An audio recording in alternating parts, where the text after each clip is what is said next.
All right, we have snow coming today, so I'm going to put the stakes in, but unfortunately the ground has already frozen.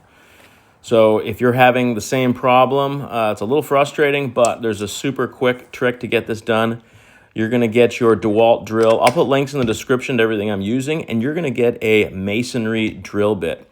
Throw this on your DeWalt, and what it's going to do is, regardless of whether the ground is frozen, if there's rocks in the soil, if you're next to your driveway, this thing is really going to help you punch holes in the ground and get all those snow stakes in. Check it out.